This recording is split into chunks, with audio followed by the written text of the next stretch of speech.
So, let's talk about Thor, the 2011 Marvel blockbuster that basically changed the game for superhero movies. I mean, before this film came out, nobody really knew if a story about a Norse god swinging a magical hammer could actually work on the big screen. Sounds kind of ridiculous when you say it out loud, right? But somehow, Marvel pulled it off, and pulled it off in a big way. This movie wasn't just another entry in the growing Marvel Cinematic Universe. It was a statement. It said, hey, we can take literally anything, even ancient mythology mixed with cosmic sci-fi, and turn it into something that millions of people will genuinely care about. And honestly, they were right.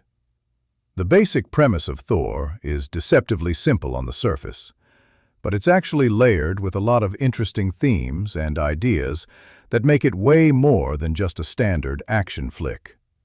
You've got this incredibly powerful, incredibly arrogant warrior prince from the realm of Asgard, and if you're not familiar with Norse mythology, Asgard is basically this majestic, golden, other-dimensional kingdom that exists beyond what we know as the regular universe. Thor is next in line to become king.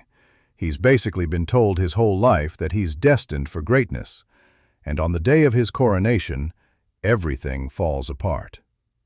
A group of frost giants, the ancient enemies of Asgard, breaks into the royal vault and tries to steal a powerful artifact called the Casket of Ancient Winters.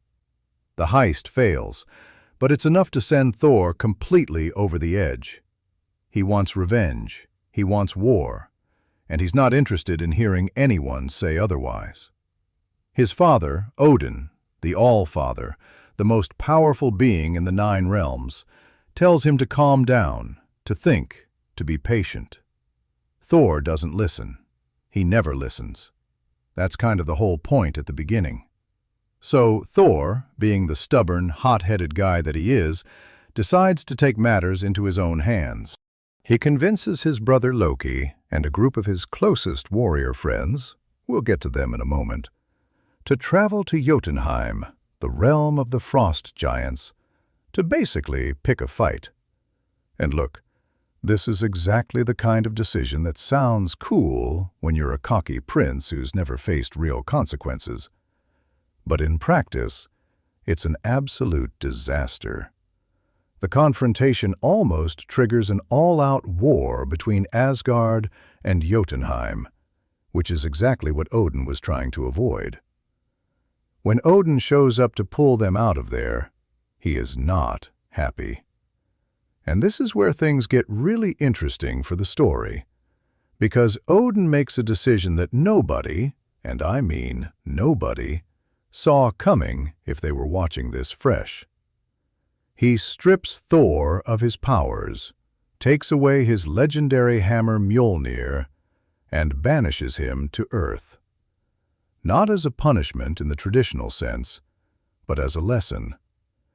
Because Odin genuinely believes that Thor needs to learn what it means to be worthy before he can ever be a true king. Now, Mjolnir doesn't just disappear. Odin sends it to Earth as well, with an enchantment placed on it. Only someone who is truly worthy can lift the hammer and claim the power of Thor.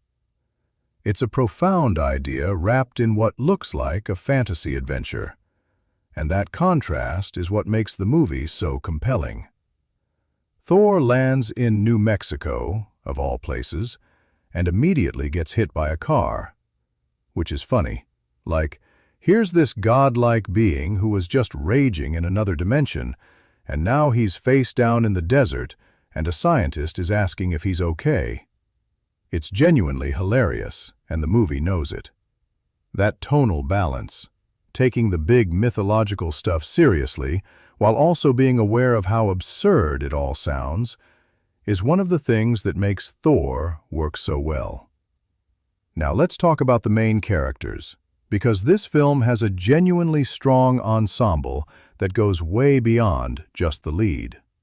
Obviously, the central figure is Thor himself, played by Chris Hemsworth. And before we get into the character, let's just acknowledge for a second that casting Hemsworth was one of the best decisions Marvel has ever made. This was a relatively unknown Australian actor at the time. He'd had some minor roles, but nothing close to this level, and he absolutely nails it. He brings this perfect combination of physical presence, natural charisma, and surprising comedic timing that makes Thor feel completely real, even when he's being completely over the top. You believe that this guy is a warrior prince from another realm. You also find him charming and funny. That's a hard balance to strike, and Hemsworth makes it look effortless. Thor as a character at the start of the film is, honestly, kind of insufferable. He's loud, he's reckless, he's obsessed with glory and battle, and he treats humility like it's a foreign concept. But the movie is smart enough to make him charismatic enough that you're entertained by his arrogance, rather than just annoyed by it. And then, as the story progresses, and Thor starts to genuinely change, to learn, to grow, to understand what his father was trying to tell him, the transformation feels earned. By the time we get to the emotional climax of the film, you're genuinely invested in this character's journey. That's not a given with superhero movies. A lot of them struggle to make you care about the emotional beats because the spectacle overwhelms everything else. Thor manages to keep the human, well, Asgardian, core of the story intact throughout. Then there's Natalie Portman as Jane Foster, the astrophysicist who literally runs Thor over with her van in the opening act. Jane is an interesting character because she exists in a space between being a love interest and being a fully realized scientist with her own goals and motivations. The movie does a better job than most of its era at making her feel like she has agency. She's not just standing around waiting to be rescued. She's actively pursuing her own research. She's fascinated by Thor from a scientific perspective before she's attracted to him romantically, and she pushes back on things when she disagrees. Portman brings a lot of warmth and intelligence to the role, and her chemistry with Hemsworth is genuinely sweet. Their relationship develops quickly, maybe a little too quickly for some viewers, but there's an authenticity to their interactions that makes it feel believable even within the compressed timeline of the story. Alongside Jane, you've got Stellan Skarsgård as Dr. Erik Selvig, who is basically the voice of scientific skepticism in the film. He's the guy who keeps reminding Jane that what she's seeing can't possibly be real, even as the evidence mounts that it very much is. Skarsgård is fantastic in this role. He brings a warmth and a dry wit to Selvig that makes him feel like more than just a plot device. He's also got this great dynamic with Thor, where he initially distrusts him completely, but gradually comes around. And that arc, while small, is one of the more satisfying ones in the movie. And, of course, Kat Dennings is there as Darcy Lewis, Jane's intern, who is basically the film's comedic relief character. Darcy gets some of the best one-liners in the whole movie, and Dennings delivers them with perfect timing. She's not trying to carry any emotional weight. She's just there to be funny and to make the human scenes a little lighter, and she does exactly that job brilliantly. But let's be real. As much as the Earth-based characters are enjoyable, the Asgard sequences are where the movie really comes alive visually and dramatically. And the most important character on the Asgard side, arguably even more important than Thor himself in terms of the story's dramatic engine, is Loki. Tom Hiddleston's performance as Loki is nothing short of extraordinary, and it's the kind of performance that genuinely defines a franchise. Before Thor came out, nobody could have predicted that the villain of a mid-budget superhero movie would become one of the most beloved characters in the entire MCU, would get his own Disney Plus series over a decade later, and would inspire legions of devoted fans who would argue, sometimes convincingly, that he's actually the most interesting character Marvel has ever created. But that's exactly what happened, and it happened because of Hiddleston. Loki is Thor's adoptive brother, though Thor doesn't know that at the start of the film.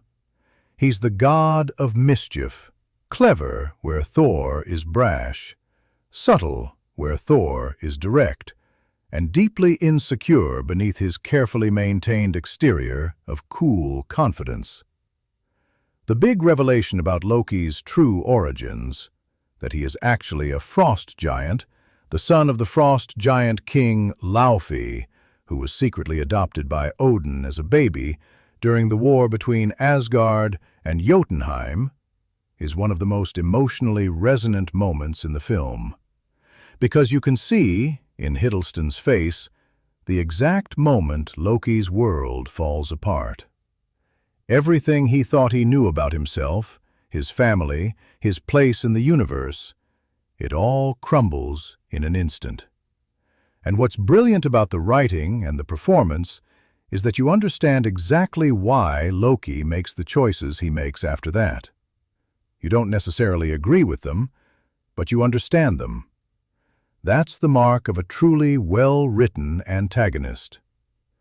Hiddleston plays Loki with incredible nuance. He's charming, he's witty, he's clearly intelligent, and there are moments where you genuinely feel for him. But there are also moments where he does things that are genuinely cold and calculating, and Hiddleston never lets you forget that underneath all the charm, there is someone who is capable of real damage. It's a performance that works on multiple levels simultaneously, and it's one of the reasons people keep coming back to this film, even now, more than a decade later.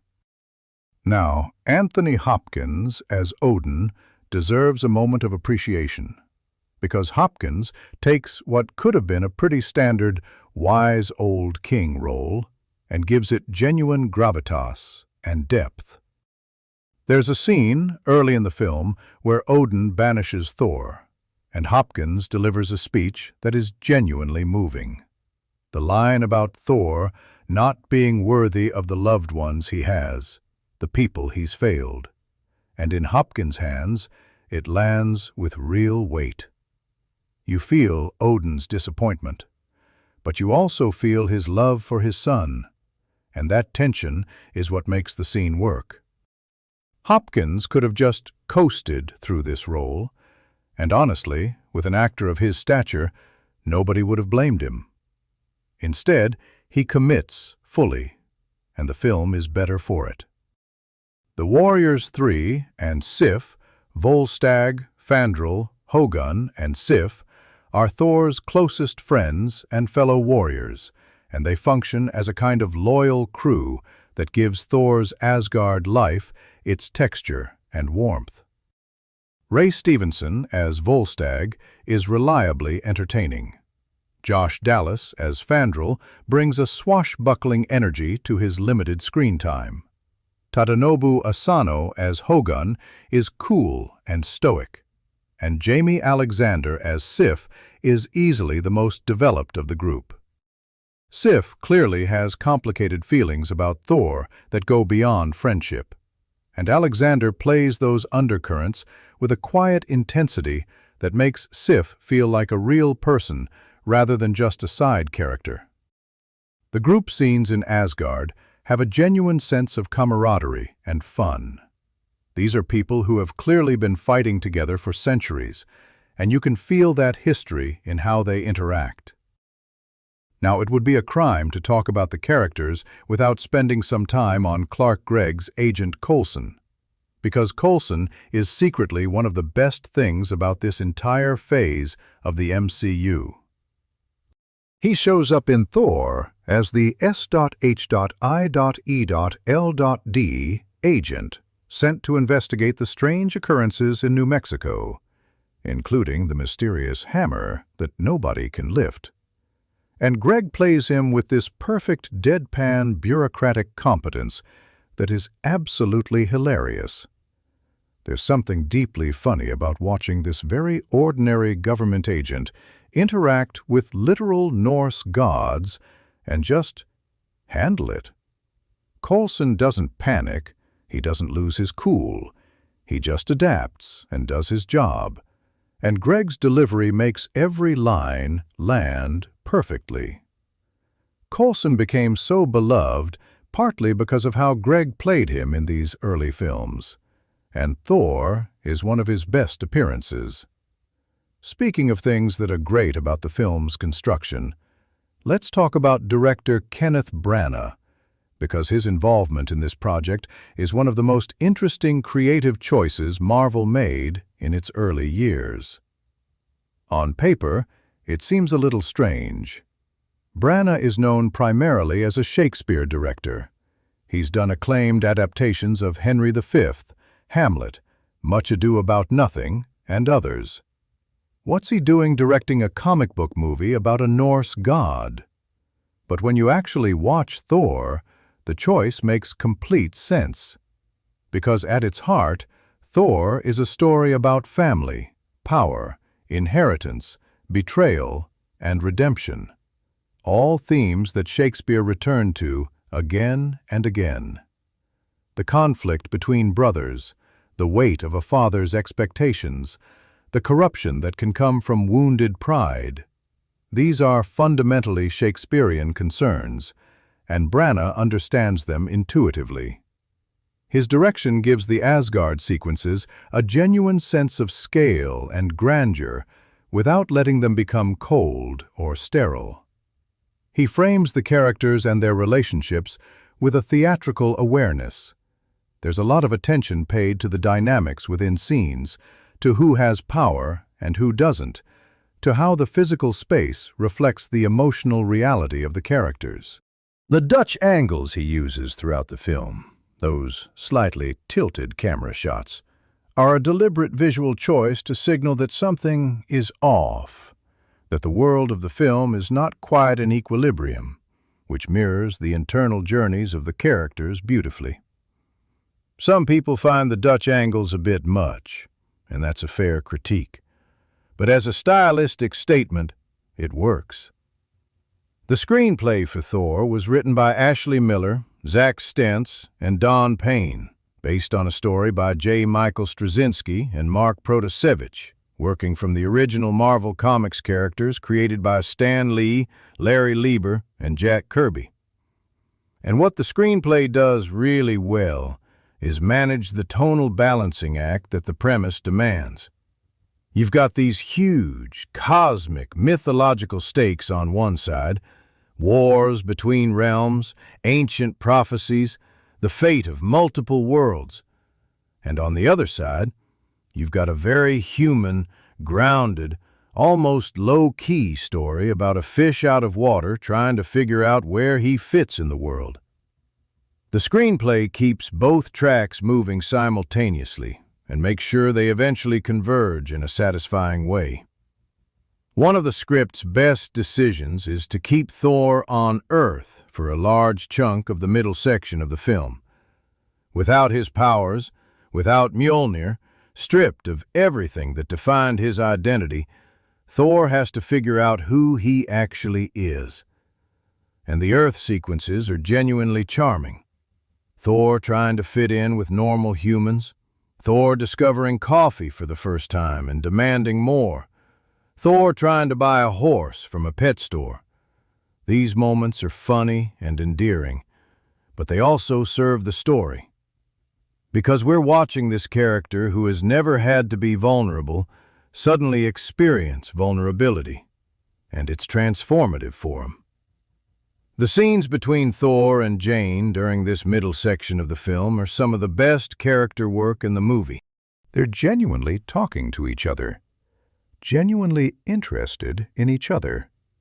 And there's a sense that their worlds, the scientific and the mythological, are not actually as far apart as they seem. Jane's work in astrophysics keeps pointing toward the existence of things beyond human understanding, and Thor is literally proof that those things exist. Their relationship is built on this mutual recognition of wonder, and that's a more interesting foundation for a romance than most superhero movies bother to provide. Now, let's dig into the Asgard side of the story in more detail, because this is where the film's dramatic core actually lives.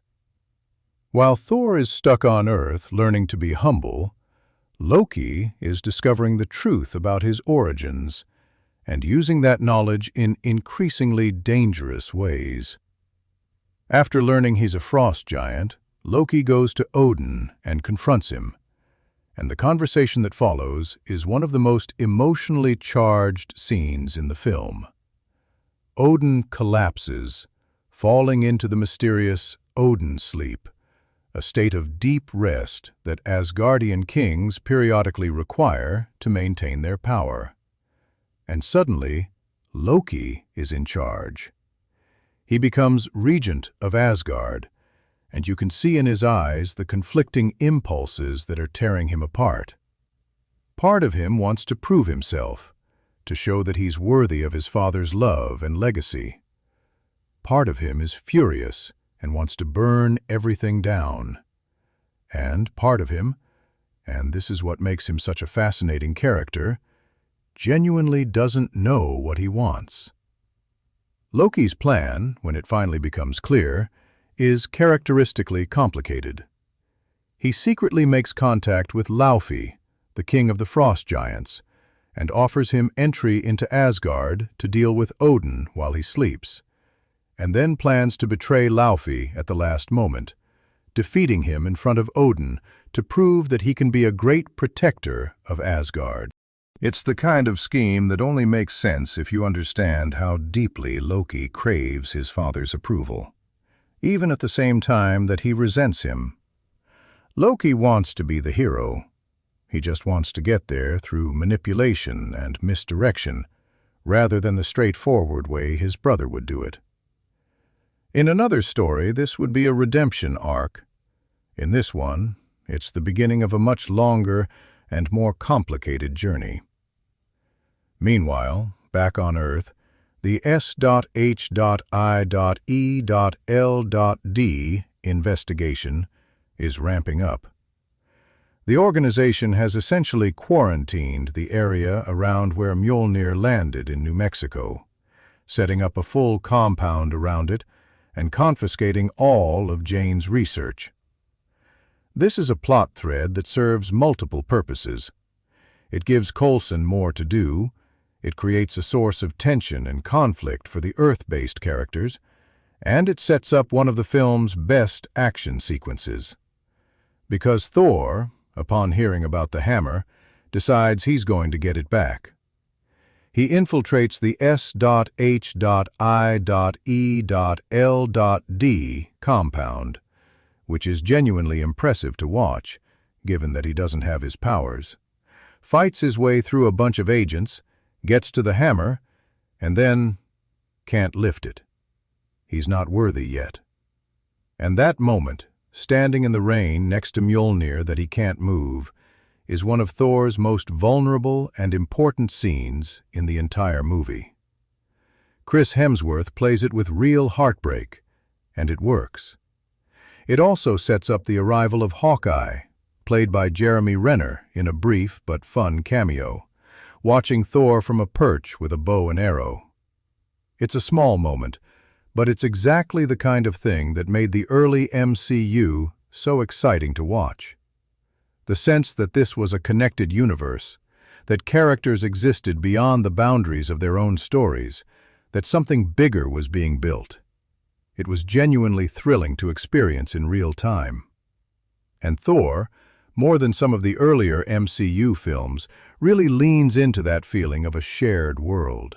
The action sequences in Thor are a significant step up from what Marvel had been doing before. The Jotunheim battle at the beginning of the film is spectacular. It's chaotic and intense, and gives you a real sense of the scale of power these characters are operating at. Watching Thor and his friends fight through waves of frost giants is genuinely exciting, and the design of Jotunheim itself, all jagged ice and dark stone and brutal cold, creates a perfect contrast with the golden warmth of Asgard. The visual design work in this film is really strong across the board. Production designer Bo Welch and the art team created two completely distinct visual worlds that feel lived in and real despite being completely fantastical. And the contrast between them is part of what makes the film's emotional beats land. Asgard in particular is stunning. It's been described as a kind of cosmic city. Imagine a place that has the grandeur of ancient Rome, the scale of a science fiction civilization, and the aesthetic of an Art Deco fever dream, all rendered in gold and silver and blue. The Rainbow Bridge, Bifrost, is one of the most visually inventive designs in any superhero film of the era. It looks exactly like what a bridge built by an advanced civilization that understands the universe in ways we don't would look like. And the Bifrost isn't just a visual flourish, it's actually central to the plot in a very direct way, as Loki uses it as a weapon in the film's climax. The climax of Thor is where the film pulls everything together. Loki, having manipulated events to the point where he believes he can secure Odin's love by destroying Jotunheim, using the Bifrost as an instrument of genocide, forces a final confrontation with Thor. And Thor, who has by this point earned back his worthiness and reclaimed Mjolnir in a tremendously satisfying sequence, has to make an impossible choice. He can't stop what's happening to Jotunheim without destroying the Bifrost, which is the only way back to Asgard from Earth. He has to sacrifice his ability to return to Jane, to Earth, to everything he's found during his banishment, in order to do the right thing. And he does it. He destroys the Bifrost. Because that's what it means to be worthy. Not power, not glory, but the willingness to sacrifice what you want for what's right. The emotional payoff of that choice is what elevates Thor from a good superhero movie to a great one. Hemsworth's performance in those final scenes, the grief, the resolve, the genuine love for his brother, even as he's fighting him, is some of the best work he does in the entire MCU. And the final image of Thor and Loki hanging over the void, Odin holding Thor's hand, Loki releasing his grip and falling into the darkness. It's a genuinely affecting moment. It's not triumphant, it's sad. And the film earns that sadness because it's spent the previous 2 hours making you care about these characters. Loki's fall into the void is, of course, not the end of his story. He shows up again in the post-credits scene, and then becomes the central villain of the Avengers. But as a moment within this film, it functions as a tragedy. You understand what Loki wanted. You understand why he felt like he had no other options. You might even feel a little sorry for him. That's sophisticated emotional work for what is, at its core, a movie about a dude with a magic hammer. Let's take a step back and appreciate what Marvel was doing with the MCU during this period, because context matters. Thor was the 4th film in the Marvel Cinematic Universe, coming after Iron Man, The Incredible Hulk, and Iron Man 2. The franchise was still establishing itself, still figuring out what it was and what it could be. Iron Man had proven that the formula worked with a grounded, realistic approach. Thor was the test of whether the more fantastical corners of the Marvel Universe could work on screen. And by that standard, it's an unqualified success. It proved that you could take a concept that sounds absolutely bonkers, a Norse god thrown to earth by his father to learn a lesson, and make it work not by downplaying the fantastical elements, but by committing to them fully while grounding them in relatable human emotions. The film's production had an interesting history. Marvel had been developing a Thor film for years, literally decades in some versions of the story. Various directors and screenwriters had been attached to the project at different points over the years before the MCU existed, and various approaches to the material had been explored.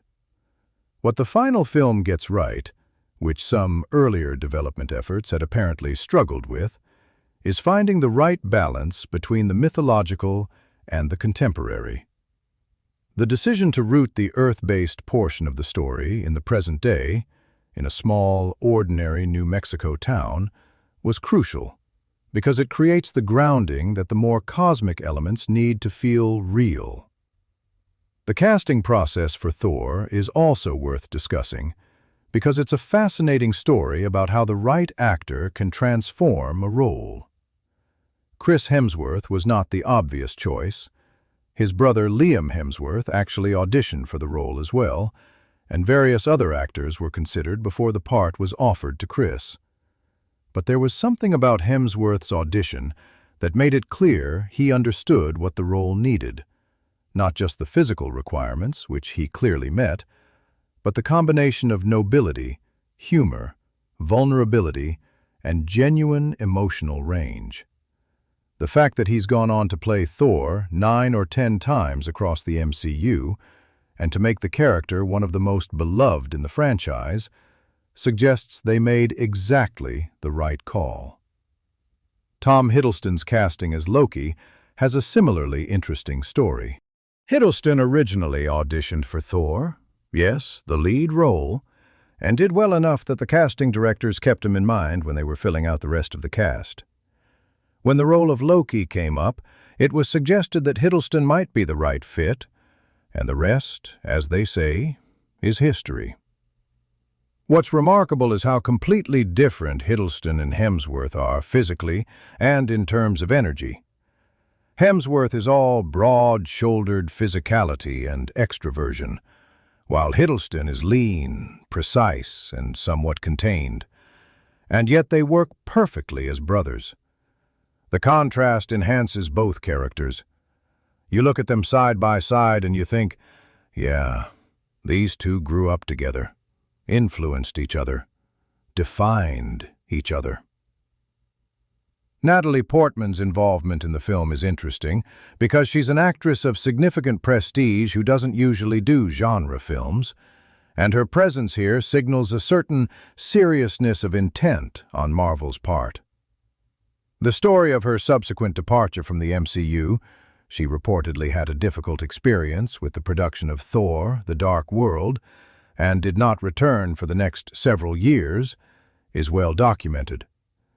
But in the original film, she's genuinely good, and she brings a warmth and intelligence to Jane that the character would have lacked with a less committed performer. The visual effects work in Thor remains impressive even now, which is something that can't be said for all films from the same era. The rendering of Asgard in particular holds up remarkably well. It has a distinct aesthetic quality that keeps it from looking like generic CGI fantasy, and the art direction decisions that informed the effects work are strong enough to maintain the film's visual identity even as technology has continued to advance. The frost giants have a design quality that feels genuinely alien and unsettling, and the Bifrost sequences have a kind of psychedelic beauty that is unlike anything else in the MCU. The score by Patrick Doyle is another underappreciated element of the film. Doyle, who had previously worked with Branagh on numerous Shakespeare adaptations, brings a genuine orchestral grandeur to the music that fits the film's mythological ambitions perfectly.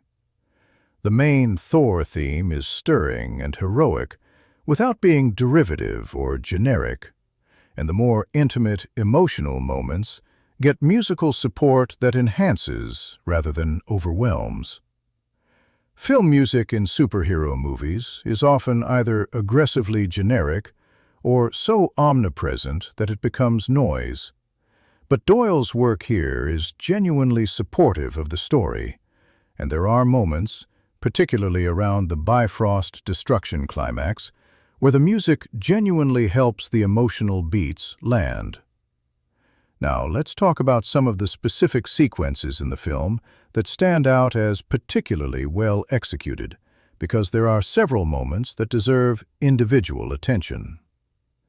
The scene in the hospital after Thor first arrives on Earth is brilliantly funny. Thor waking up completely disoriented, with no idea where he is or how he got there, and immediately trying to be commanding and authoritative in a hospital gown, is comedy gold. Hemsworth's physical comedy in this scene is superb.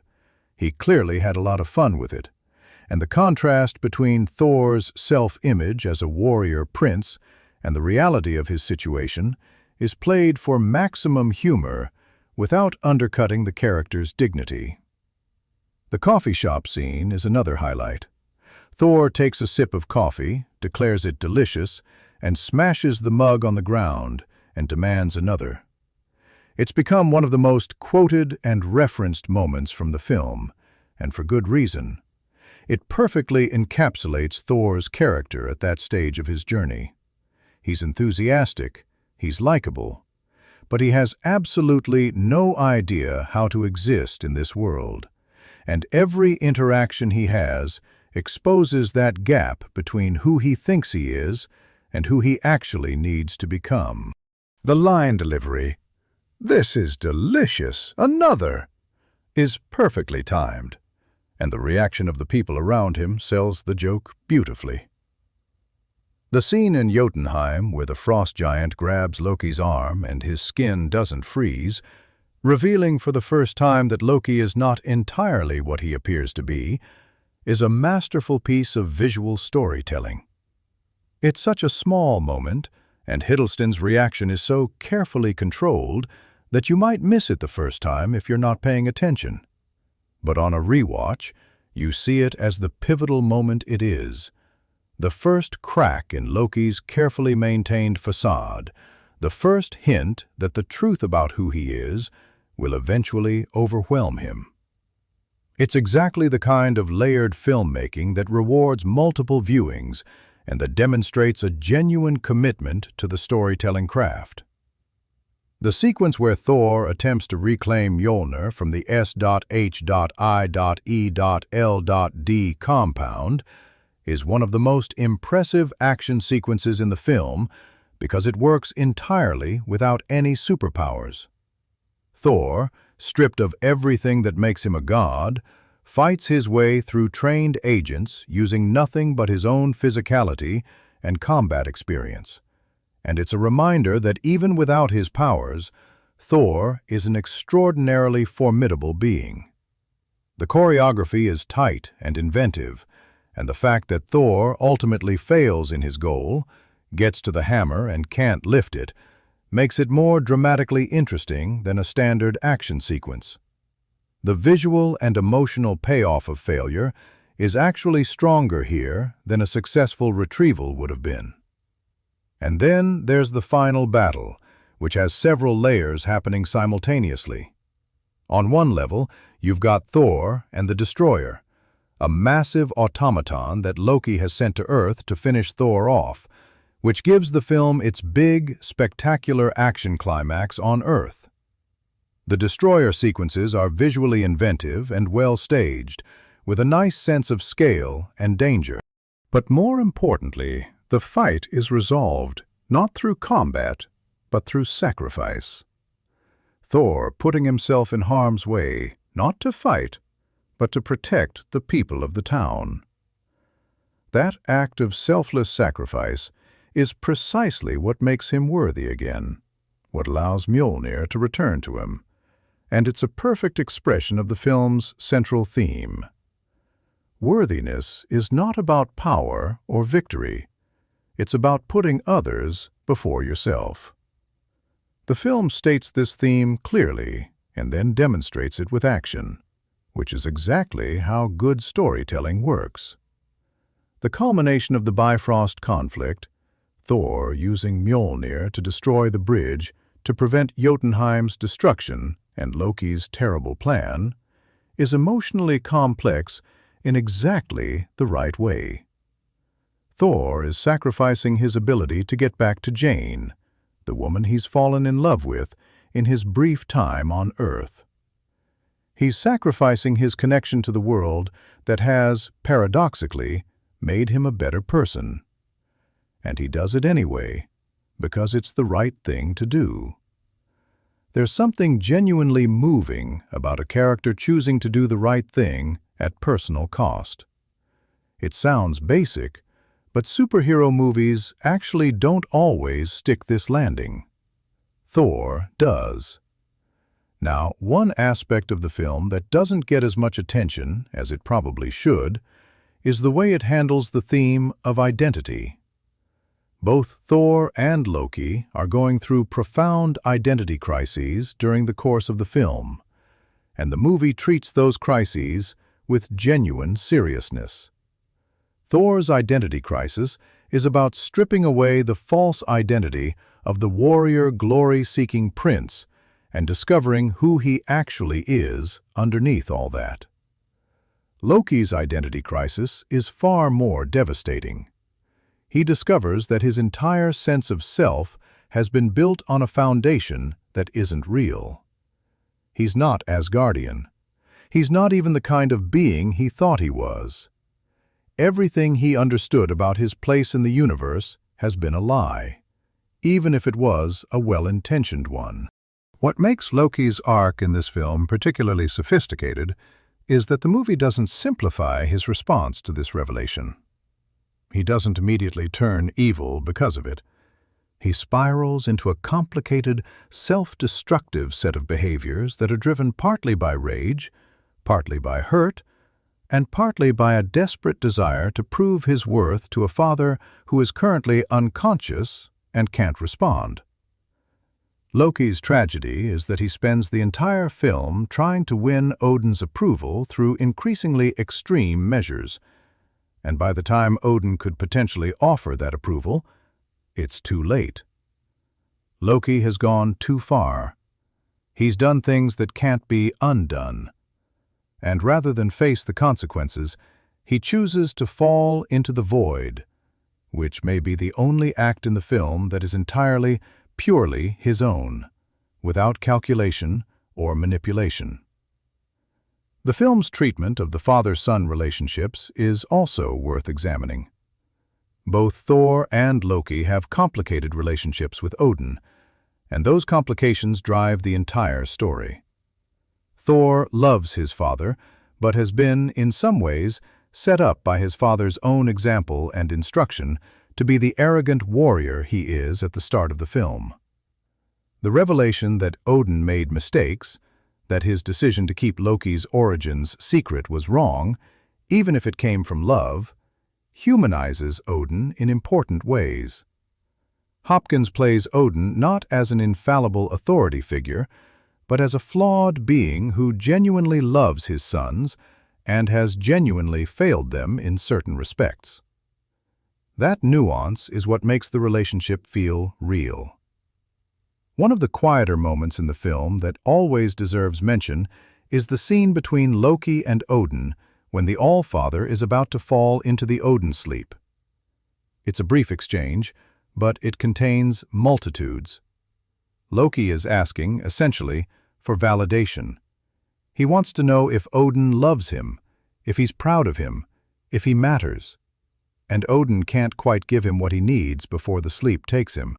It's a moment of profound miscommunication between a parent and a child.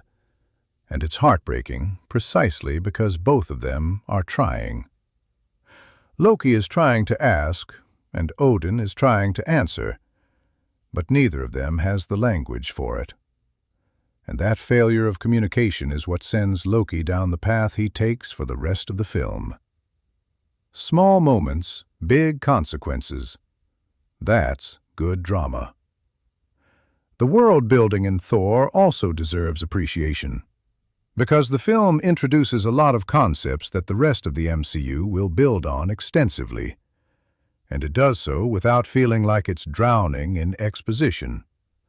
The concept of the 9 realms, the 9 worlds connected by the cosmic tree Yggdrasil, is introduced in a way that feels natural and exciting rather than laborious.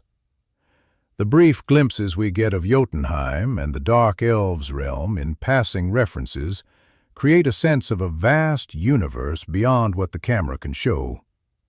And the idea that Asgardian technology is so advanced that it's effectively indistinguishable from magic, which Selvig begins to explore near the film's end, is a fascinating conceptual bridge between the mythological and scientific registers of the story. This brings us to how the film handles the intersection of science and mythology, which is one of its most interesting thematic threads. Jane's scientific work, studying atmospheric anomalies and Einstein-Rosen bridges, turns out to be, essentially, proof of what the Asgardians have always known: that the universe is interconnected in ways that human science is only beginning to understand. Rather than presenting science and mythology as opposing worldviews, the film presents them as different ways of reaching toward the same truths. That's a philosophically generous position, and it gives the film a kind of intellectual warmth that makes it more interesting than the average action movie. Selvig's arc in the film is a small example of this. He starts out as a skeptic, resistant to anything that can't be explained by conventional science. But as the evidence accumulates, as Thor becomes harder and harder to explain away, he gradually shifts his position. Not because he abandons his scientific rigor, but because good scientists follow the evidence wherever it leads. By the end of the film, Selvig is prepared to believe in things he couldn't have imagined at the beginning, and his openness to that possibility is presented as a strength, not a weakness. It's a subtle but real bit of character development that adds depth to what could have been a two-dimensional supporting role. Now let's talk about the film's reception, because it's worth situating Thor in the context of how it was received when it came out and how its reputation has evolved over time. When the film opened in May 2011, it was a genuine hit. It made over $449 million worldwide against a production budget that was substantial but not astronomical, and it received largely positive reviews from critics. Most reviewers pointed to Hemsworth's charismatic performance, Hiddleston's scene-stealing work as Loki, and Branagh's direction as the film's primary strengths. The consensus was that Thor was a solid, entertaining addition to the MCU that managed the difficult tonal balancing act of its premise better than anyone had a right to expect.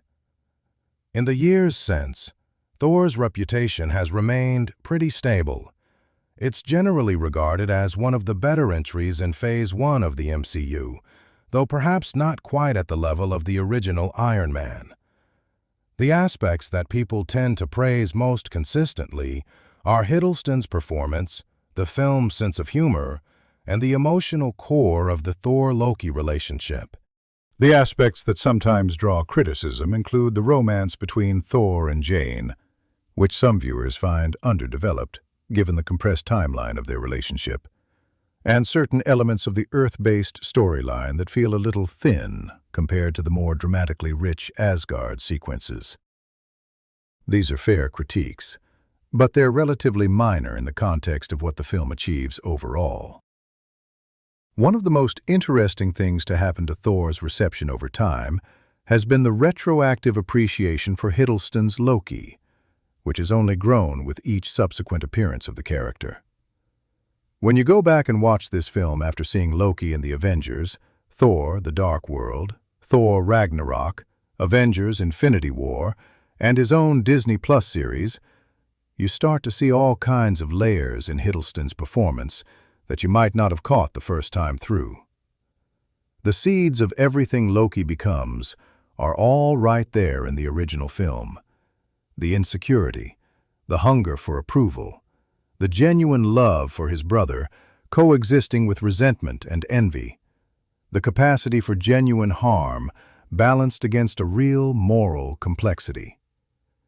It's a performance that repays attention. The film also benefits from rewatching in terms of Branagh's visual choices. The Dutch angles, which some viewers found distracting on first viewing, make more sense when you understand what they're doing thematically. They're a visual representation of a world out of balance, of characters who are not in equilibrium with themselves or their circumstances. And the contrast between the warm, golden palette of Asgard and the cooler, bluer tones of Earth creates a visual vocabulary that tells you something about where each character is in their emotional journey without a word of dialogue. These are the choices of a filmmaker who is thinking seriously about how to use the medium, and they deserve recognition. Another element that deserves praise is the film's treatment of heroism, which is more thoughtful than the standard superhero movie template. The typical arc in this genre is that the hero discovers their powers, learns to use them, fights the villain, and wins. Thor's arc is different. He starts the film fully powered and fully confident, and the story is about what happens when all of that is taken away. What remains when you strip a hero of everything that defined them? Who are they when they're just a person? The film's answer is that Thor is, underneath everything, someone with good values and genuine love for others, and that those things are what actually make him worthy of power. Power is something you earn by demonstrating you can be trusted with it, not something you're automatically entitled to by virtue of your lineage or your strength. This is actually a pretty radical idea for a superhero movie to be advancing, when you think about it. The conventional wisdom in the genre is that power is what makes someone special. Thor argues that it's the other way around. It's the specialness of the person that determines whether power is meaningful. Mjolnir doesn't make Thor worthy. Thor's worthiness calls Mjolnir back to him. That's a genuinely interesting philosophical statement about the nature of heroism, and it's delivered through the story in a way that doesn't feel preachy or heavy-handed, because it's earned through character development rather than just asserted. Let's also spend a moment on the cultural and mythological context of the film, because it's genuinely interesting how Marvel adapted Norse mythology for the screen. The original Norse myths, the Eddas, the Poetic Edda, the Prose Edda, are actually pretty wild and much darker than the MCU versions of these stories. Loki, in actual Norse mythology, is a much more ambiguous and genuinely destructive figure than the MCU Loki, who, despite everything, retains a fundamental moral complexity that the mythological Loki sometimes lacks. Thor in the myths is less of a hot-headed prince and more of a straightforward warrior god, less nuanced, more focused on the simple business of hitting things very hard. What Marvel and the filmmakers did, both in the comics over the decades and then in the films, was to take the skeleton of the mythological characters, their names, their relationships, their basic attributes, and reimagine them through a modern lens that prioritizes psychological depth and moral complexity. The result is something that doesn't quite match the myths, but isn't trying to. It's using the mythological material as a foundation for original storytelling, much the way Shakespeare used his historical sources. The myths are the inspiration, not the template. This approach has the effect of making the Asgardian characters feel grounded and human, even when they're being resolutely superhuman. Thor and Loki don't feel like remote, divine figures. They feel like people we can understand and empathize with, even as they're doing things that are physically impossible and dealing with stakes that are literally cosmic. That humanization is central to why the film works, and it's a deliberate creative choice that runs through every aspect of the production. One of the film's quieter achievements is how it handles the supporting characters on Earth without letting them feel like they're just waiting around for Thor to do something interesting. Jane's scientific work feels like it has real stakes for her. This isn't just a convenient plot device, it's something she's devoted her professional life to, and the arrival of Thor both validates that work and complicates it enormously. Her assistant Darcy, as mentioned earlier, provides consistent comic relief without ever feeling like a distraction. And Eric Selvig's gradual conversion from skeptic to believer gives the human side of the story a character arc that mirrors, in miniature, Thor's own journey from certainty to uncertainty to a new kind of certainty. The post-credits scene of Thor, in which Fury shows Selvig the Tesseract, and we see that Loki has survived his fall and is manipulating events from the shadows, is one of the better post-credit sequences in the MCU's history because it's genuinely intriguing rather than just a tease. It sets up the Avengers in a way that raises real questions. How did Loki survive? What does he want with the Tesseract? What's his plan? These are questions that the Avengers will answer in spectacular fashion, but their introduction here is well handled. It's a small scene that does a lot of work efficiently, which is basically the ideal for this format. Looking at Thor in relation to the broader MCU it helped to build, it's striking how many of the elements that define the franchise's success are present in embryonic form here.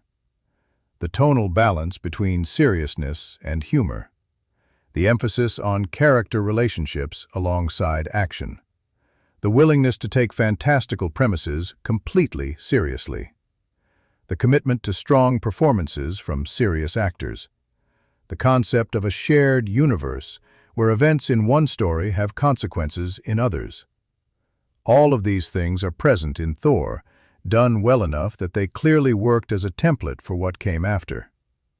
The film also has the distinction of introducing one of the all-time great Marvel villains in Loki, who will go on to be the central antagonist of the Avengers and a recurring presence across the franchise for years to come.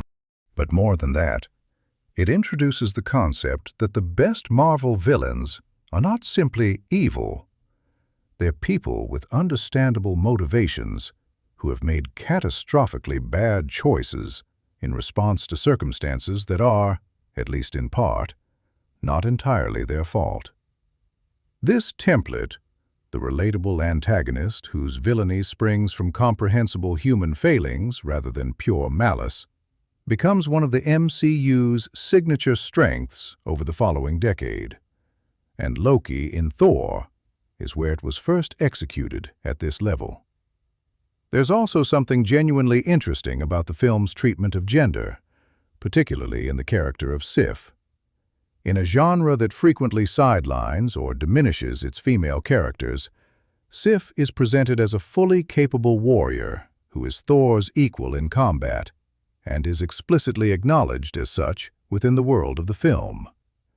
She doesn't need to be rescued, she doesn't exist to be a love interest, and her relationship with Thor, which clearly contains complicated feelings that aren't fully explored in this film, is treated with respect. It's not perfect by contemporary standards, but for 2011, it was notably better than average. The destroyer sequences are worth dwelling on because they represent the film's attempt to deliver the kind of large-scale action that audiences expect from a Marvel movie, while keeping the focus on character. The Destroyer, an enormous automaton of Asgardian design, basically a walking weapon, provides a genuine physical threat to the characters that isn't Loki, giving the Earth-based climax its own tension, independent of the Asgardian political drama. And the decision to have Thor resolve the Destroyer conflict not by fighting his way through it, but by offering himself as a sacrifice, standing in front of the machine and essentially saying, "Take me instead," is both emotionally powerful and thematically perfect. It's the moment where the film proves that Thor has genuinely changed, genuinely internalized what his time on Earth was meant to teach him. The film's final act balances several simultaneous emotional threads with considerable skill. You've got Thor reclaiming his power, which is triumphant. You've got the confrontation between Thor and Loki on the Bifrost, which is tragic. You've got Thor's sacrifice of his connection to Earth, which is bittersweet. And you've got Odin's awakening and his attempt to reach Loki, which is too late to matter, but is deeply moving anyway. Managing all of these registers simultaneously, triumph, tragedy, bittersweet sacrifice, heartbreak, without having them undercut each other, requires real skill, and the film pulls it off because the foundation of character work that precedes the finale is solid enough to support the emotional weight. The farewell between Thor and Jane, mediated by Heimdall and the circumstances of their situation, is handled well in its brevity. There isn't time for a long goodbye, and the film doesn't force one. Instead, there's a moment of genuine connection, a promise of return, and then separation. The restraint is correct. Anything more elaborate would have felt false given how short their actual time together has been. If we're being completely honest about the film's weaknesses, and a thorough analysis should be, the main critique that holds up over time is that certain elements of the Earth storyline feel slightly underdeveloped. The small New Mexico town setting is evocative and works well as a visual contrast to Asgard. But the film doesn't do as much with it as it might have. The local color is kept fairly minimal, a few scenes in the diner, some interaction with ordinary townspeople, but you never quite get a strong enough sense of place to make the setting feel as fully realized as Asgard. It's a relatively minor complaint, but in a film that's otherwise so carefully constructed, it stands out slightly. The romance between Thor and Jane also moves at a pace that some viewers find unconvincing. Within the space of what appears to be maybe 2 or 3 days of story time, these two go from strangers to something very close to love. And while both performances are warm enough to sell it moment to moment, the compressed timeline does ask you to accept a significant emotional leap. Again, it's not a fatal flaw. It's baked into the nature of the genre, which generally doesn't have the space for the gradual relationship development you'd find in a non-superhero film. But it's worth acknowledging. Some viewers also find the film's handling of certain side characters a little thin. The Warriors 3, despite being fun to watch, don't get a lot of individual characterization beyond their basic archetypes.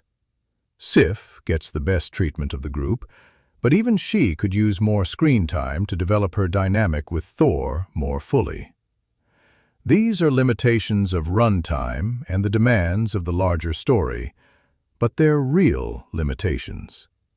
That said, the film's strengths far outweigh its weaknesses. It tells a story with genuine emotional stakes. It introduces characters that audiences will care about for years to come. It demonstrates that the MCU can accommodate wildly different genres and tones. Thor is part fantasy epic, part fish-out-of-water comedy, part Shakespearean family drama, without losing coherence. And it does all of this while being genuinely fun to watch, which is not as easy as it sounds. One more thing worth mentioning. The film's influence on subsequent MCU entries is significant and sometimes underappreciated.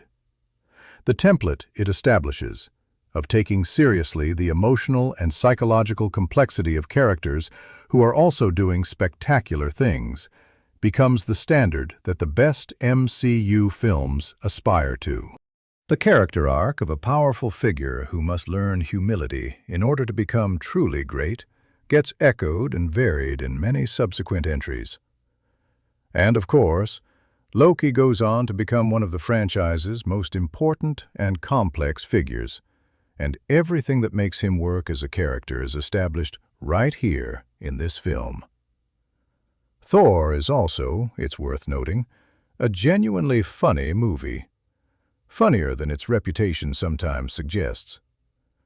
The humor doesn't overwhelm the emotional content, but it's reliably present, and it comes from character rather than from cheap jokes. Thor's fish-out-of-water moments on Earth are funny because they reveal character. His enthusiastic response to coffee, his bewilderment at being in a hospital, his attempt to buy a horse, rather than just being funny for their own sake. The humor is doing thematic work, illuminating who this character is and what he still needs to learn. And that's the best kind of humor in a film like this.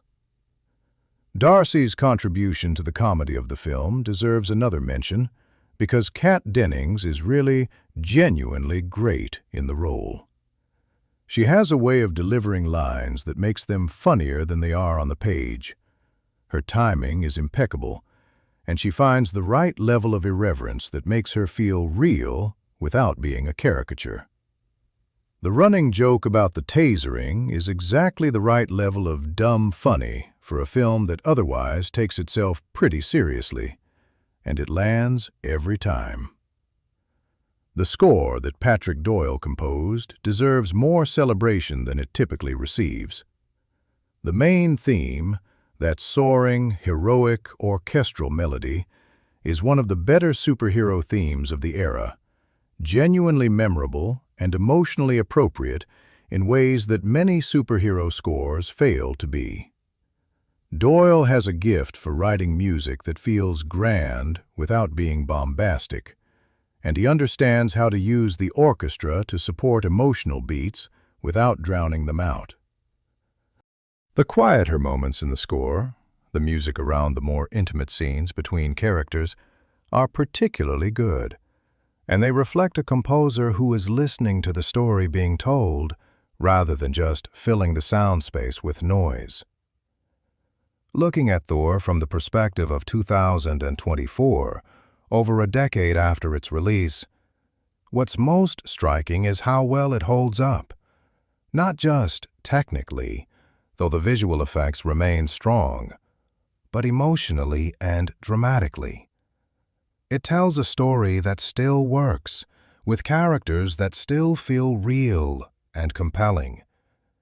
In a genre that can sometimes feel disposable, designed for immediate consumption and quickly forgotten, Thor has a lasting quality that comes from the genuine care that went into it.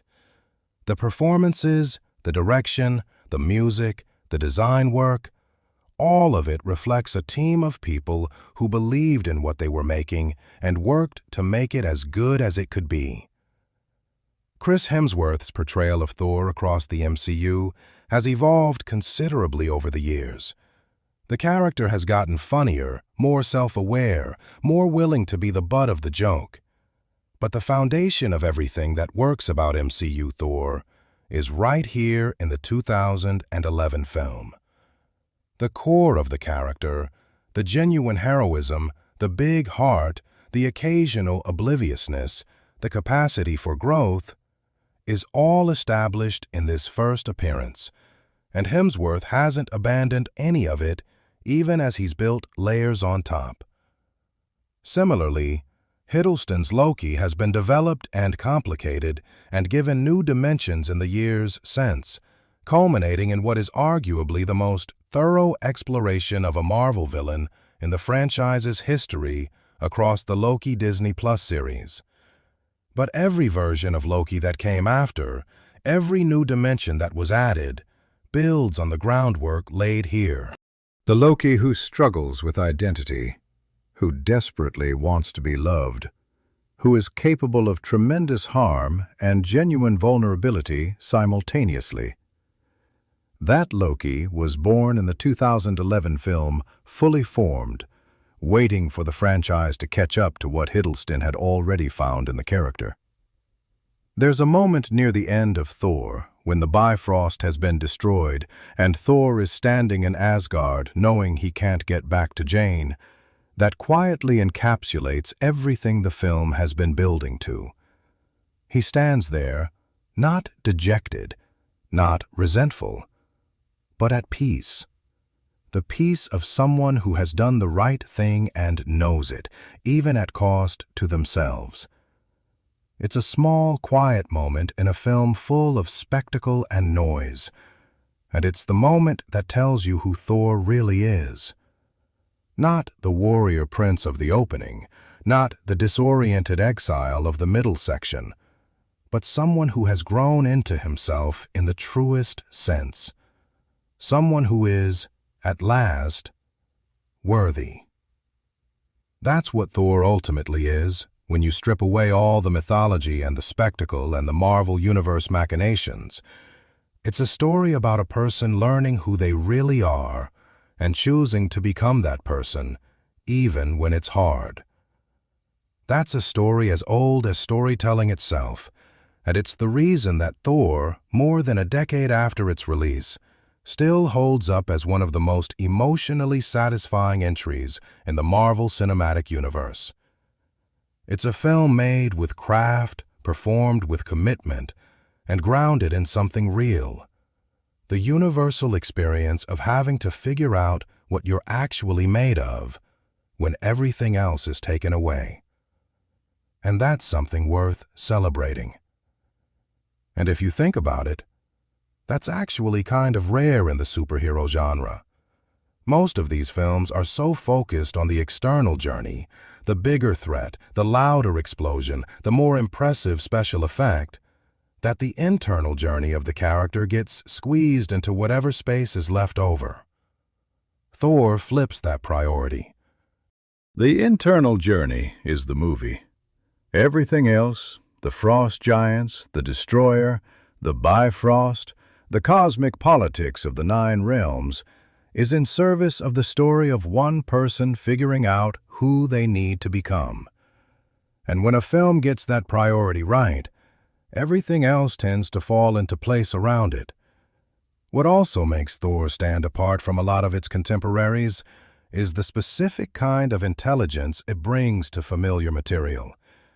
There's a tendency in genre filmmaking, and superhero movies are particularly guilty of this, to treat the audience as though they need everything explained to them twice with diagrams. Thor trusts its audience. It introduces complex ideas about identity, worthiness, family loyalty, and the nature of power without stopping to underline any of it with a big neon sign that says, "This is the theme." The themes emerge naturally from the story, from the characters' choices and their consequences, and that organic quality is part of what gives the film its lasting resonance. Take the concept of worthiness, for example. The film never explicitly defines what worthiness means. It doesn't give you a checklist. Instead, it shows you what unworthiness looks like. Thor charging into Jotunheim on a reckless mission of ego and revenge. Thor treating his friends as an audience for his own glory. Thor dismissing his father's wisdom because he's too proud to consider that someone else might know something he doesn't. And then it shows you what the shift looks like. Thor standing in front of the destroyer not to fight it, but to protect others. Thor making the choice to destroy the Bifrost, knowing what it costs him personally. The film trusts you to draw the conclusion yourself, and that trust is flattering and effective. It's the same approach that Branagh brought to Shakespeare. The plays don't tell you what to feel. They create the conditions for you to feel it yourself. A good production of Hamlet doesn't explain to you that Hamlet is tragic. It creates a Hamlet who is so real and so present that the tragedy becomes self-evident. Thor is working in a similar mode, scaled for a summer blockbuster audience rather than a theater house. But the underlying philosophy of storytelling is the same. Create characters who are real enough to care about, put them in situations that have genuine stakes, and let the audience do the emotional work. That's the job. And speaking of emotional work, let's revisit the Thor and Loki relationship one more time, because it really is the beating heart of this film and deserves as much attention as it can get.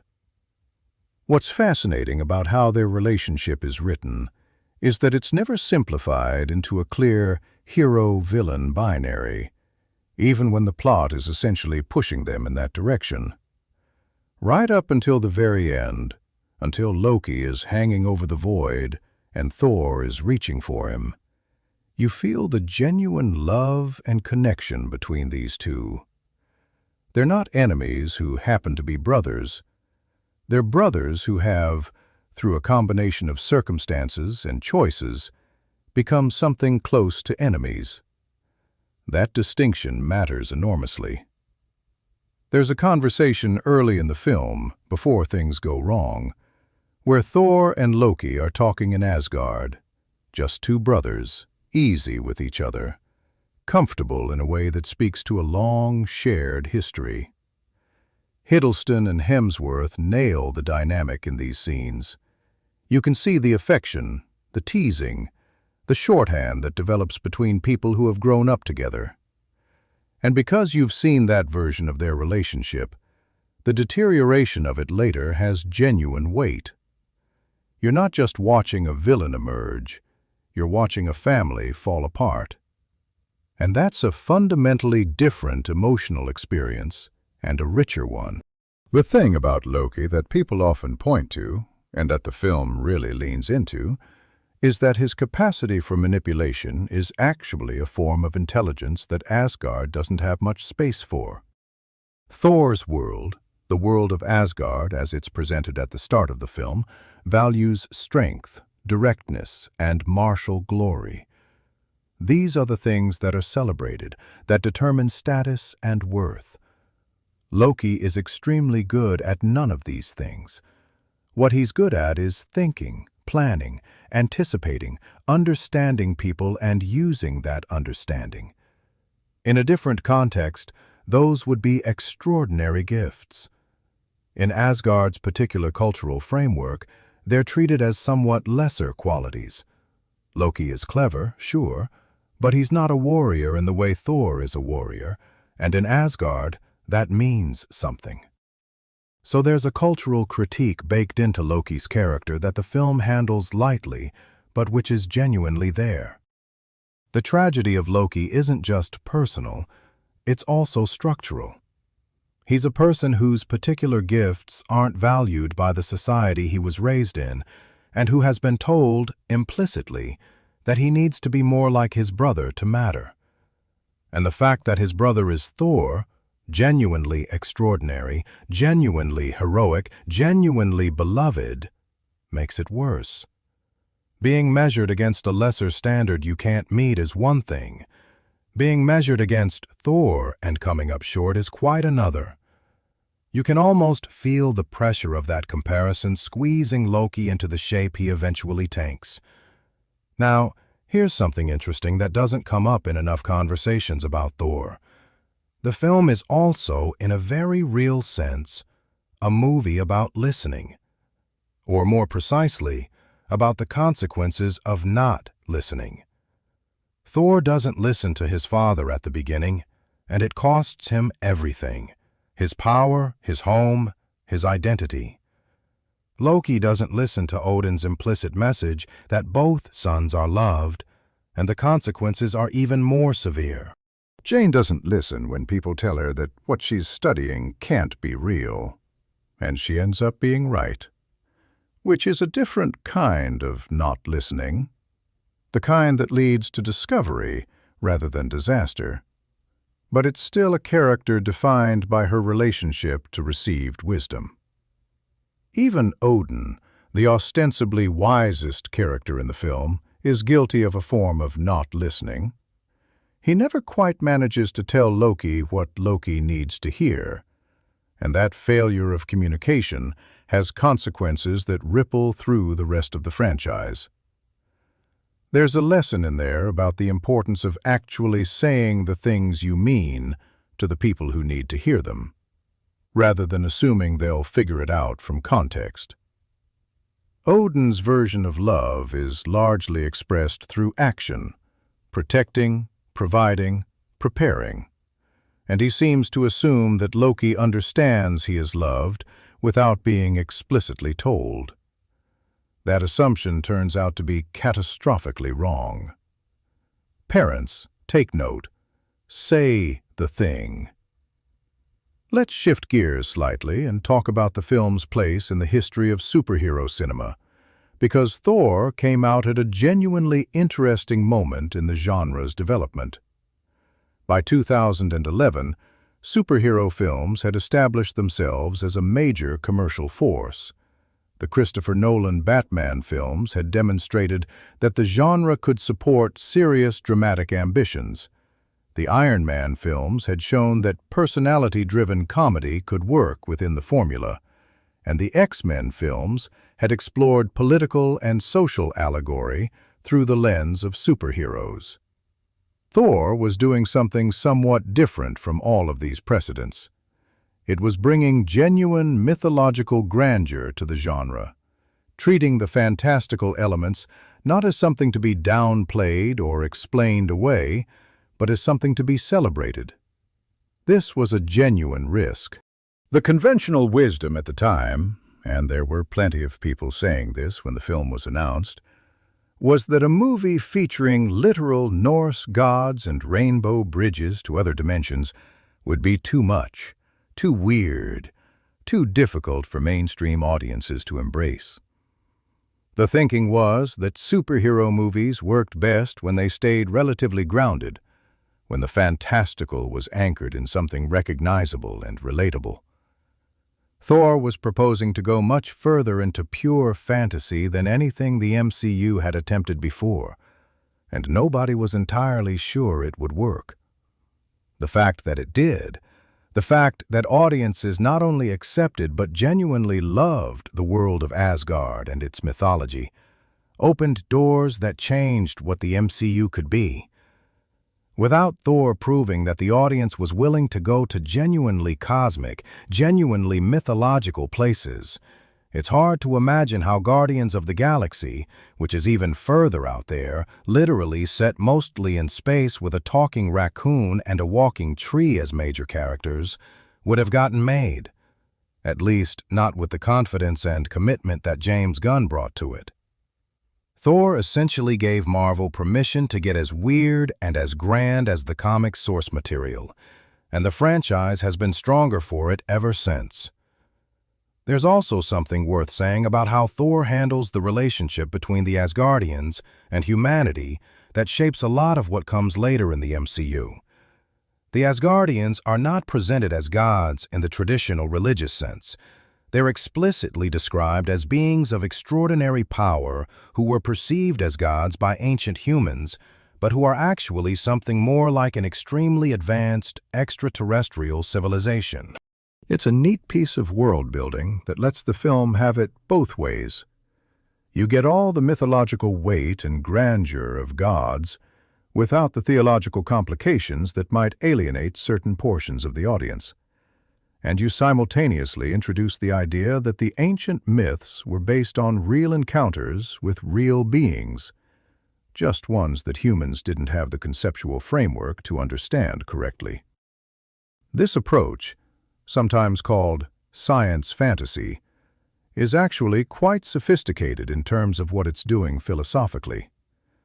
It's suggesting that the boundary between the mythological and the scientific is permeable, that the things ancient people understood as divine might turn out to have natural explanations, but that those natural explanations don't necessarily diminish the wonder of the original experience.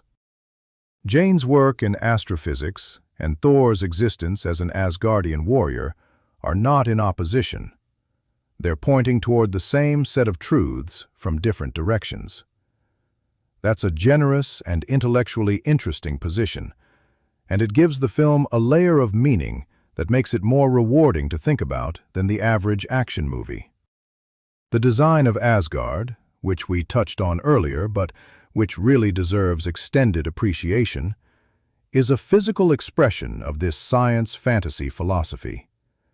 It's a civilization that looks ancient and magnificent, full of spires and halls and ceremonial spaces that feel like the stuff of legend. But it's also clearly a civilization with technology that makes anything on Earth look primitive.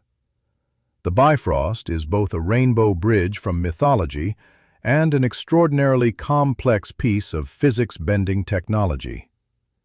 Mjolnir is both a legendary magical hammer and an object of genuine scientific properties. It generates electromagnetic fields. It can control lightning. It responds to the mental and moral state of its wielder. The design team understood that these two registers, the mythological and the technological, weren't in conflict but could be fused into something that felt truly unique.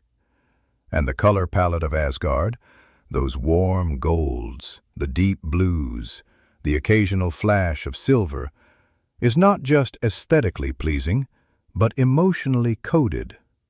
Gold is the color of warmth, of value, of things that endure. Blue is the color of the sky, of possibility, of the vast spaces beyond what we know. Combining them gives Asgard a visual identity that feels both rooted and cosmic simultaneously, which is exactly what the story needs its primary setting to be. When you compare this to the cold blues and grays of Jotunheim, a world of ice and ancient hostility, the visual storytelling is doing real work in establishing the emotional valence of each location before a word of dialogue is spoken.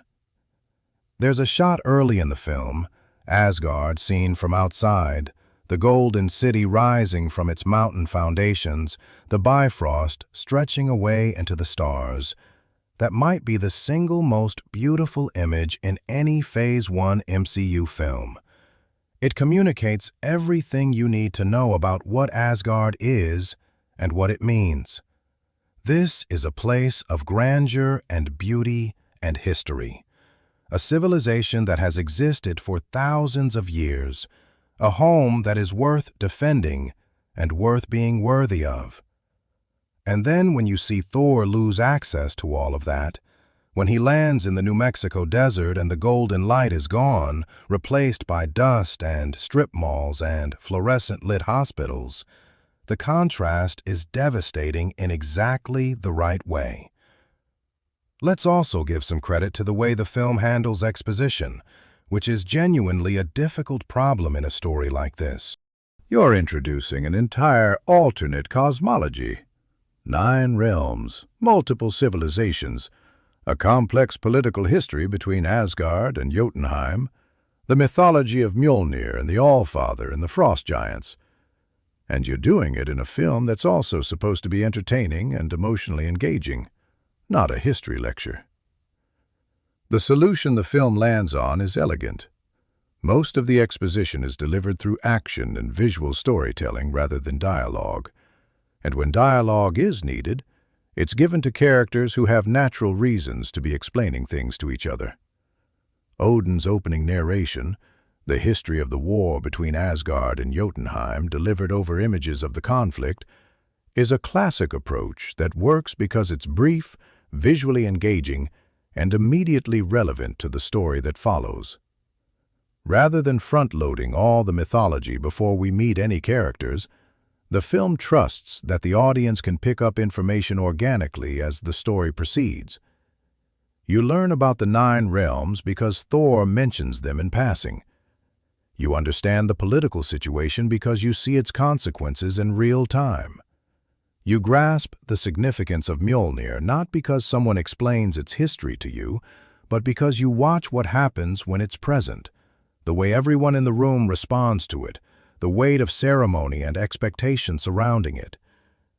This is the difference between a film that treats its world-building as an obligation to be discharged and one that treats it as an opportunity for storytelling. In Thor, every piece of information about the world serves the story. It illuminates character, raises stakes, or reveals something about the themes. Nothing is purely informational. Even the casual references, the mentions of other realms, the names of ancient events, the history between characters, are doing double duty, both establishing the world and deepening our understanding of the characters who inhabit it. It's also worth noting that Thor is genuinely paced well, which is more of an achievement than it might sound. Action films of this scale often struggle with pacing. They either rush through the quieter character moments to get to the next action sequence, or they slow down so completely that the energy drains out of the film. Thor manages to keep a consistent rhythm throughout, moving between the Asgard and Earth storylines with a sense of purpose that prevents either from feeling like an interruption of the other. The film knows exactly when it needs to let a scene breathe and when it needs to push forward, and those instincts are consistently correct. The editing, handled by Paul Massey, deserves credit here, because the pacing of a film is ultimately realized in the edit, and Massey's work keeps the film feeling alive and energetic without sacrificing the moments that need space. The transitions between Asgard and Earth, in particular, are well handled. There's always a sense of connection between what's happening in the two locations, even when the characters themselves aren't in contact.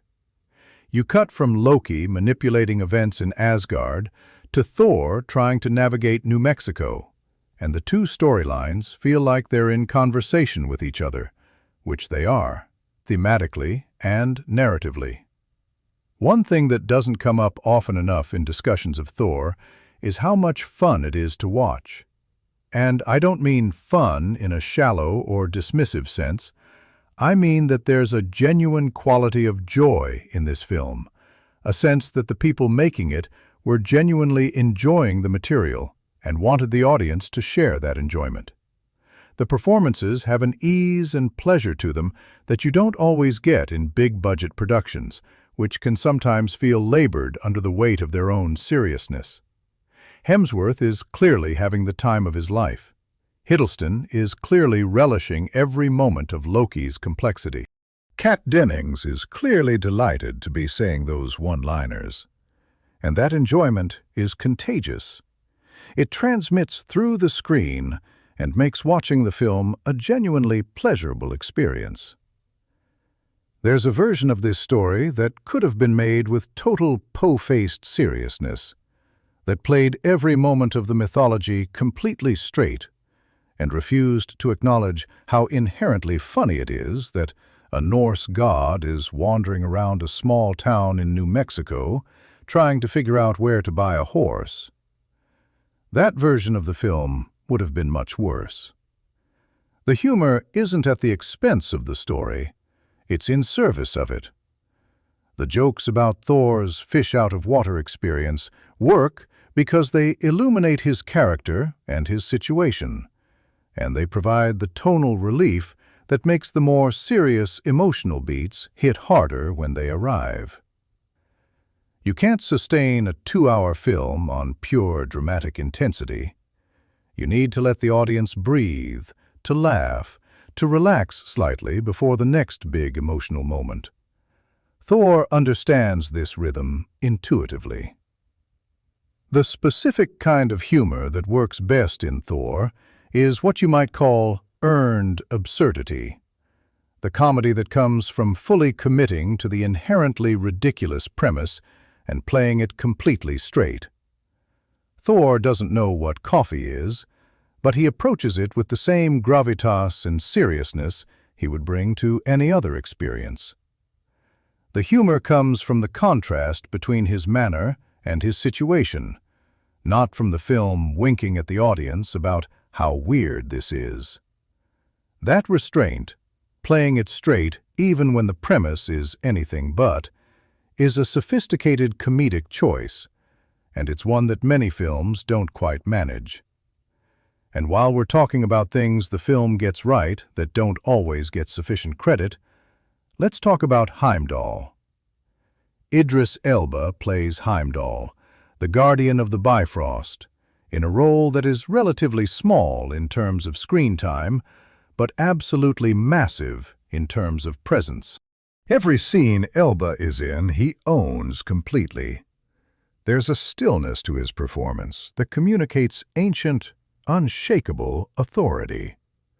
This is a being who has watched the 9 realms for thousands of years, and Elba conveys that depth of time in the way he holds himself, the way he speaks, the way his eyes seem to be looking at something much farther away than anything in the immediate scene. It's extraordinary characterization, accomplished with extraordinary economy. The casting of Elba was somewhat controversial when it was announced. There were the predictable complaints about a black actor playing a Norse mythological figure, complaints that the filmmakers correctly ignored, and his performance completely vindicated that casting choice. Heimdall is one of the most effortlessly commanding presences in the entire MCU. The scene where Heimdall lets Thor's companions pass through the Bifrost to go to Earth, against orders technically, is one of the film's smaller heroic moments, and Elba plays it beautifully. There's no great speech, no elaborate justification. He simply opens the gate because it's the right thing to do, accepting whatever consequences come from that choice. It's the same fundamental quality that Thor is in the process of learning, the willingness to do what's right when it costs you something, expressed by a supporting character who has evidently possessed it for a very long time. That parallel is not accidental, and its presence in the film is another example of how carefully the themes are woven into every aspect of the storytelling. Now let's think about the legacy of Thor in terms of what it contributed to conversations about representation in superhero films, because this is a relevant and interesting discussion. The MCU in 2011 was still overwhelmingly white and male in its casting of central and significant supporting roles. Thor, while not a radical departure from that pattern, does make some choices that stand out. Heimdall is one, a black actor playing a figure of supreme authority and wisdom in a world that otherwise draws on Northern European aesthetic traditions. Hogun is another, a Japanese actor playing one of Thor's closest warrior companions, which adds a note of diversity to the Asgardian ensemble that the source material doesn't necessarily suggest. These are small steps, and they shouldn't be overstated, but they reflect an awareness on the part of the filmmakers that the audience for these films is broader and more diverse than the historical demographics of superhero comics might suggest. Sif's characterization as a warrior who is presented as fully equal to the male warriors around her, including Thor, is also worth noting in this context. Jamie Alexander brings an impressive physicality to the role and plays Sif as someone who has earned every bit of her reputation through her own effort and skill. She's not superhuman in the way Thor is superhuman, but she's formidable, and the film treats her formidability as simply a given fact about her character rather than as something that needs to be proven or justified. That matter-of-fact acceptance of female competence is more progressive than it might sound, given the genre's history. Looking at how the film connects to the broader themes of Phase 1 of the MCU, there's an interesting through line that runs through Iron Man, The Incredible Hulk, Iron Man 2, and Thor about the nature of power and responsibility. Tony Stark has to learn to use his power for others rather than for himself. Bruce Banner has to learn to exist with his power without letting it destroy him. Thor has to lose his power entirely in order to understand what it's actually for. Each of these stories is asking the same underlying question. What does it mean to have extraordinary power, and how do you keep it from corrupting you? And answering it from different angles. Thor's answer is perhaps the most philosophically interesting of the three. Stark's answer is essentially about choosing to be a hero, deciding to use your resources and abilities for good rather than profit or self-interest.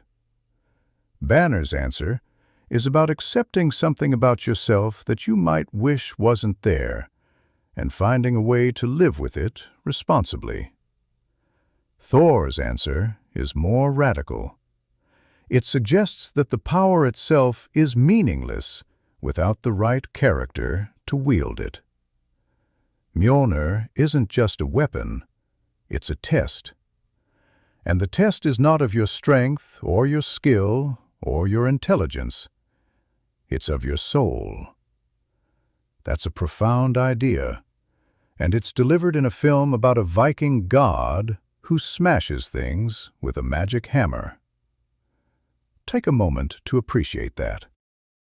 The film also has some interesting things to say about the nature of tradition and change, about when it's appropriate to uphold established ways of doing things and when it's necessary to break from them. Odin represents a kind of conservative wisdom. He values stability. He's cautious about conflict.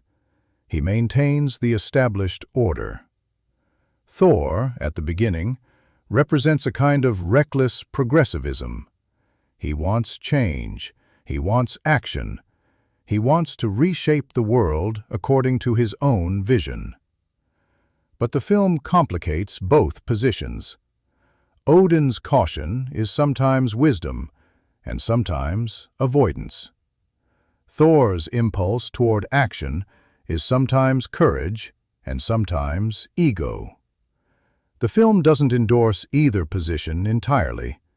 It suggests that wisdom lies in knowing which situation calls for which response, and that developing that judgment is part of growing up.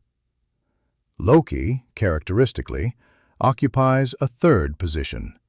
He's not conservative or progressive. He's strategic. He adapts his position based on what's useful to him in any given moment, which makes him formidable in the short term, but ultimately self-defeating in the long term, because it means he never actually stands for anything. He can't be trusted, and eventually everyone around him figures that out. It's a smart observation about the limitations of pure pragmatism without any underlying values, and it's made through the choices of a fictional character rather than through explicit statement. Before wrapping up this extended appreciation of what Thor achieves, it's worth spending a moment on something that might seem like a small detail, but actually says a lot about the film's quality. The fact that it makes you genuinely curious about what happens next. Not in a manufactured cliffhanger way. The film tells a complete story with a satisfying resolution, and you don't walk out feeling like you've been cheated of an ending. But in the way that any good piece of storytelling leaves you wanting more of the world and characters it's introduced you to. You want to know what happens between Thor and Jane. You want to know what Loki's fall means for the future. You want to see more of Asgard, more of the 9 realms, more of the relationships and dynamics the film has set up. That quality of leaving the audience genuinely hungry for more, not frustrated or manipulated, but genuinely enthusiastic about continuation, is actually quite rare in franchise filmmaking, where the tendency is to either tell a story so complete that continuation feels unnecessary, or to withhold so much that continuation feels obligatory. Thor hits the sweet spot. It delivers a satisfying whole while simultaneously creating genuine appetite for more. That's good franchise filmmaking, and it helps explain why the MCU, which Thor was a key early component of, went on to become the dominant cultural force in popular entertainment that it did. And really, when you step back and look at the full picture, that's the most impressive thing about Thor. It wasn't just a good film in isolation. It was a film that did what it needed to do as part of something larger, without sacrificing its own integrity to do so. It told its own story fully and well, introduced characters and a world with enough depth to sustain years of future development, and demonstrated that the ambition of the MCU project was not just commercially viable, but creatively worthwhile. That's a lot for one movie to accomplish, and Thor accomplishes all of it while also being consistently entertaining, emotionally resonant, and occasionally very funny. So if you haven't revisited Thor recently, or if somehow you've never seen it at all, it really is worth your time. Not just as a piece of Marvel history, not just as the origin of one of cinema's great rivalries between brothers, but as a genuinely good film that works on its own terms. It's smart without being pretentious, spectacular without being empty, funny without being silly, and moving without being manipulative. Those qualities, when you find them together, are worth celebrating, and Thor has all of them in abundance, from its first frame to its very last.